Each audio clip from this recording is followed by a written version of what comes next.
Good morning, good evening, and good afternoon, sharpshooters. My name is Deadshot, host of Warframe Mornings over on Twitch, and today we are back at it again with another build showcase. This time I wasn't quite sure what to do, so I held a poll over on Facebook, and the participation on it was pretty insane, I would say.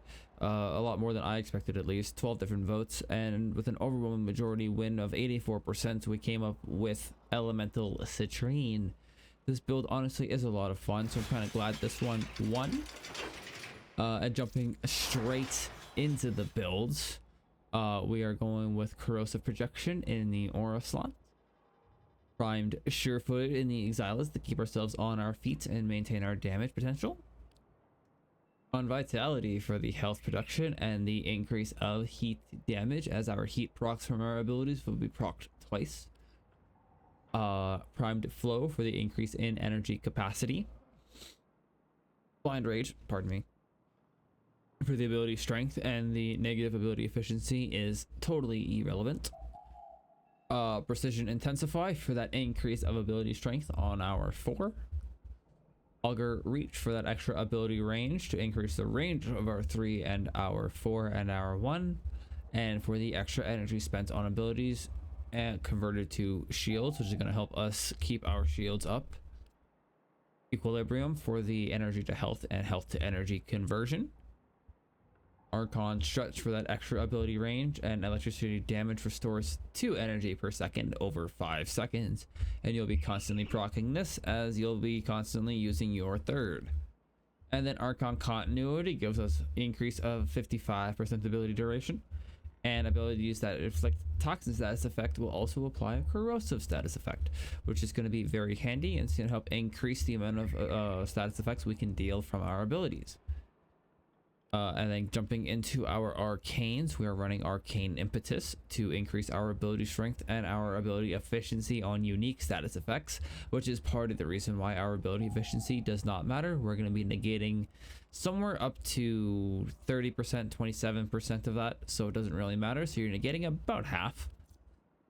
And then arcane universal fallout to increase the chances of universal orbs on enemy deaths. Now, I believe this also stacks with the amount of stacks they have on them. So if you have 10 stacks of radiation on them, they will have a 50% chance to drop a universal orb, which will also help keep your energy and your health at full. Jumping into our Archon shards, which I am not running all the way over there for. We're running 2 Tau Forged Amber shards for the casting speed of up to 75% with the 2. A Tau Forged Topaz shard for the increase of ability damage on enemies affected by radiation status effects, which there'll be a lot of enemies affected by radiation status effects. And then 2 Emerald Archon shards for the maximum corrosive stacks increase. For those of you who don't know, as corrosive stacks, normally it stacks up to 10, which gives you about 80% armor strip. But with the 4 extra stacks of corrosive, the 14 max stacks, you will get a full armor strip. And I don't mind backing out of that. Our primary weapon of choice is going to be the miter. There's not a whole lot that matters here except for neutralizing justice, which is going to give each miter blade a 90% chance to immediately destroy a nullifier field, so that way we don't have our abilities canceled out. Very useful. Amalgam serration for the extra sprint speed. Vigilante armament and split chamber for the multi-shot to help proc neutralizing justice and help guarantee the popping of those nullifier fields. And then some extra fire rate just to make sure, or just to get the blades out quicker. Then I have some status damage and some projectile speed just to get the blades to their targets faster. And then the arcane of choice is going to be primary dexterity for the extra combo duration, as we're going to be mainly using our melee. Our secondary of choice is going to be our Epitaph Prime on its melee configuration, otherwise known as a primer configuration. On this configuration, we're going to be mainly using it for the viral and forced cold procs, as well as amalgam barrel diffusion, which is going to increase our dodge speed. And more multi-shots going to increase the chances of us proccing cold and viral on our targets. And then we have a 102% status chance to make sure that we are always proccing a status every time we shoot an enemy. Primed Fulmination for extra blast radius. Lethal Torrent for fire rate and more multi-shot to help proc more of those statuses. Ice Storm for magazine capacity and cold. And Pistol Pestilence to create viral and increase status chance. As well as I do have a ribbon on here, might as well go over that, which is going to increase my status chance by a little bit, my critical damage by a little bit, and my critical chance by a little bit. The critical chance and damage don't really matter, but the status chance is what does. As well as you could probably swap this with what was it, Galvanized Shot, or something similar. And then our weapon of choice is going to be the Coda Path Assist. Gleaming Talon, your stance really doesn't matter, as you're mainly going to be throwing the weapon. Whirlwind for the extra projectile speed, so that way we can get our blades to their targets a little bit quicker. Galvanized Steel for the increase in critical chance, and double for heavy attacks, which we will be doing quite a few of those. And then on each melee kill, we'll be getting up to 30% critical damage for 20 seconds, and that stacks up to 4 times. So depending on how quickly you're getting kills will depend on how quickly that stacks. Amalgam Organ Shatter for the critical damage and heavy attack wind-up speed, although the wind-up speed really does not matter. So you could replace this with just a regular Organ Shatter for that extra 5% critical damage, depending on how you feel about your build. Volatile Rebound to make sure that our Path Assist explodes when it hits its target. Condition Overload to take advantage of all the status effects that we're going to be proccing on our targets, and dealing extra damage per status effect on target, which it's guaranteed to be over 3 pretty much every single time. This only stacks to 3 times, but you're guaranteed to have all 3 stacks at all times, so it's effectively more than having my prime pressure point on there.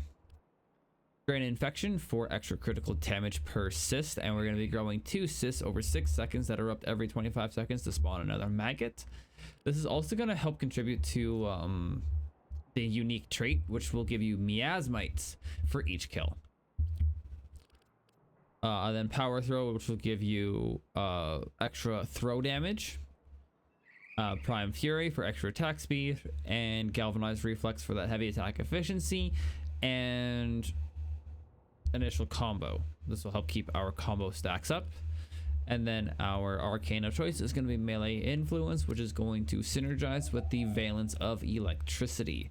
That's going to be how we proc Melee Influence, and that's going to be how we're going to increase the AoE of our Path Assist that much further, as this will grant you up to 20 meters of enemies being hit with that status effect. Our focus school of choice is going to be Matter Eye,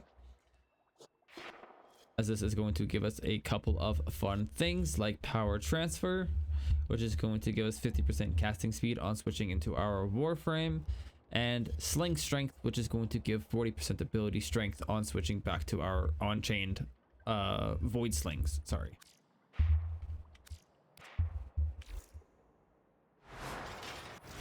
And we are going to get into our companion, which will be the wonderful Foxy Panzer vulpaphyla. We're going with a very basic build here. I'm not doing an armor strip build on this one because we really don't need it, as Cirtine's going to be doing all of the armor stripping. So we're going to rock the good combination of Synth Fiber and Synth Deconstruct. Synth Deconstruct for the extra health orbs, and Synth Fiber for the ability to pick up those health orbs regardless of our current health status. Martyr Symbiosis, which drains and stores up to 20 health from corpses within 25 meters, up to 40% of your health. And if your health falls below 10%, the companion downs itself to heal you. Very useful. Panzer De-Evolution, which will devolve your Panzer vulpaphyla into its larval form, creating a sentinel over your shoulder, which will spit viral quills at their enemies until they regain their true form after 30 seconds. That can be taken a little bit further as well. Viral Quills launches 6 quills at the enemies. This will proc more viral and more other statuses. No, it just procs the viral. Fetch for the extra gather range, Tenacious Bond for that final critical damage of over 50% critical chance on your companion's weapon, and the reduction of companion heal time.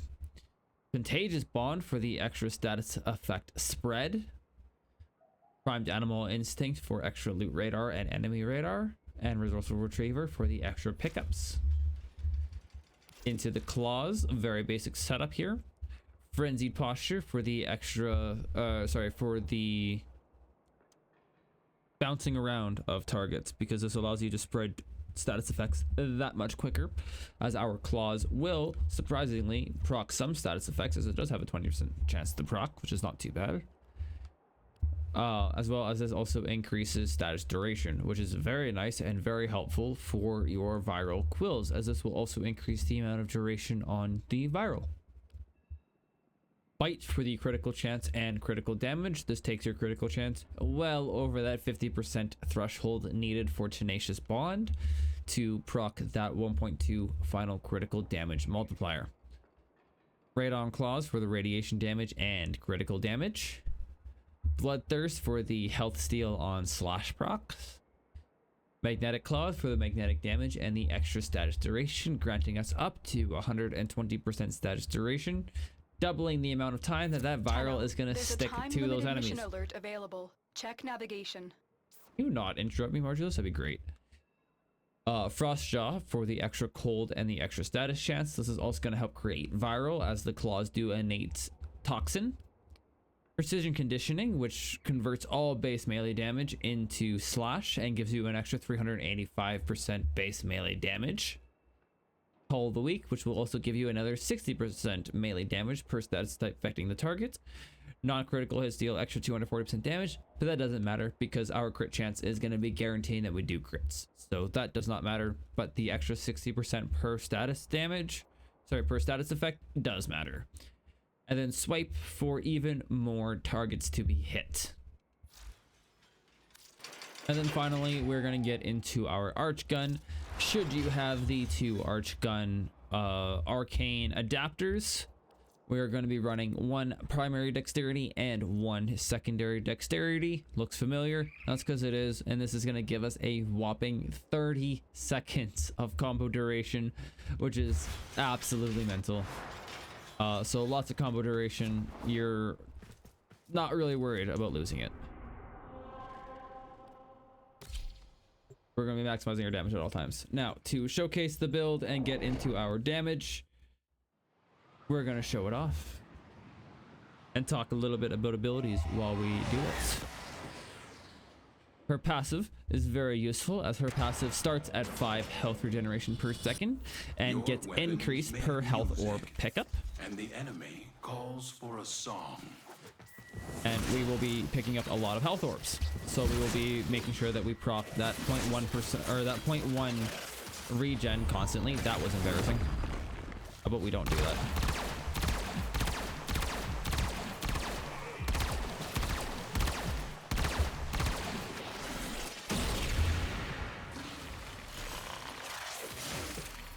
Neural Sentry is attempting to purge you from this place. Let's not do that again. Stand by for life support. Her first Fracture Blast, every enemy that gets hit by that now has a higher chance of dropping health orbs and energy orbs.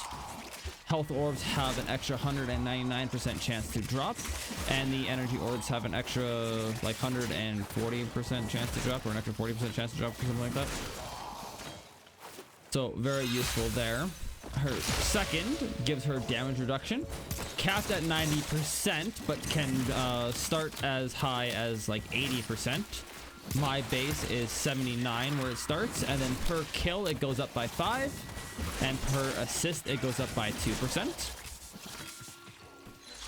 Her third Prismatic Gem procs status effects of toxin, electricity, heat, or heats on your enemies based on which ones are hit by Citrine's or allies' weapons.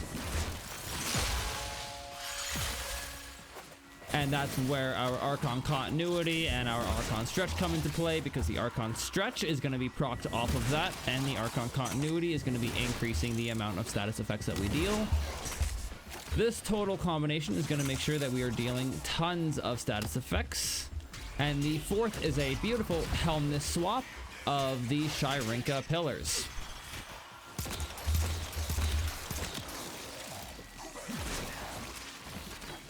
This is going to contribute to our arcane universal follow and make sure that we are getting universal orbs, which is also going to maintain our health, our energy, and our survivability. The more you're spamming abilities, the more chances you have of surviving.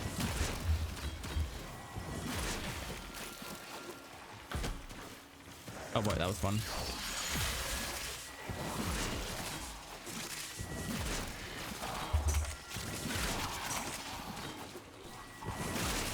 I'm sorry, I think I said 199%. I think I meant 99% for the Fractured Blast. No, it's 126% now because of the different modifiers that we're adding. That's probably from the Arcane Impetus of at 9 stacks. As well as we can actually take that a little bit further. 1, 2, do that, hit that, do that, and now we can take that even further.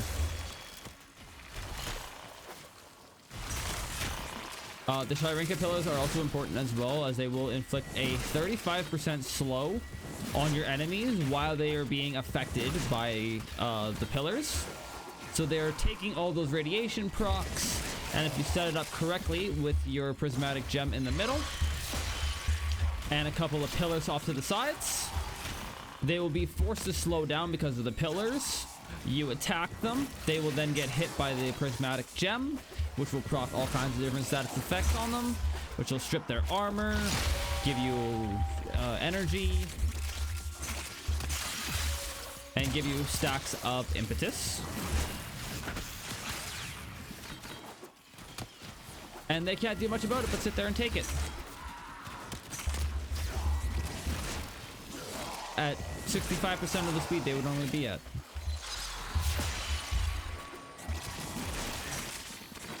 Oh, and I want to address something while I'm here, because I kind of forgot to in the earlier parts of the video. In my post, when I put that post on Facebook, I said that I was working on Electric Excalibur. No, that was just me missing that when I re-edited the post, because I originally wanted to use Wisp, which I was working on. I was working on Wisp. But then I changed it last minute to Excalibur, which was a complete build. And then I didn't change that portion of the post, which was really fun. So I got one vote for that. That might be in the next video. It's right now currently a tie between Headshot Urelli and Electric Excalibur for what the next video would be on. Either that or we will do Gyre, depending on if I can get myself a... oh god, why does that have to be Torment? Why did it have to be you? They know you're here. Prepare for sentient fighters.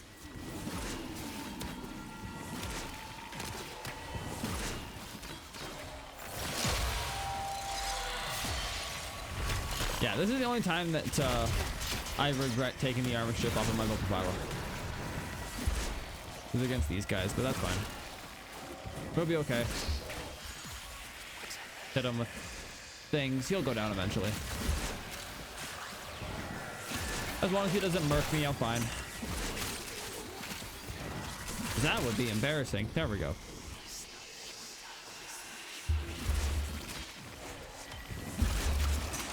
But yeah, once you get it down, build is very fun. Extraction is ready. Very easy. Void signatures, but outside the corrupted. They are draining your life support, and fast. Eliminate them quickly. All right, let's get out of here. Our work here is indeed done. Oh, oh, oh, oh. Nope, don't die in the process. Damage reduction.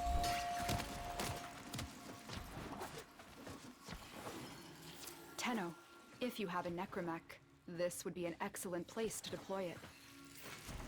Oh, and your health regen per second on your passive does cap at 25 health per second. So the longer the mission goes on for, the more health you collect. You will only ever have it capped at 25 health a second. However, that is enough to negate pretty much most status effects, as you will also be maintaining your 90% damage reduction from your second. That's pretty easy to do. And even then when I recast it, it recasts at 80% damage reduction. So it can be very useful from that standpoint. And with that in combination with your health regen, it makes it very, very, very hard to kill Citrine in a lot of circumstances. Don't kid yourself, you're never invincible in this game unless you're like Revenant. And even still, there's still chances that you can get caught off by something stupid. So you're never truly invincible, but Citrine makes you feel like it anyways. But that's going to be all from me today, folks. I definitely appreciate all of the support that these videos have been seeing. And I really do hope that you guys enjoyed this one. I hope you guys give it a try. Let me know what you thought of it in the comments below. And if you want to see more content from me, make sure to hit that like button and the subscribe to be notified whenever I post a video in the future. And I will see you guys in the next build showcase and hopefully the next stream as well. Have a wonderful, wonderful day.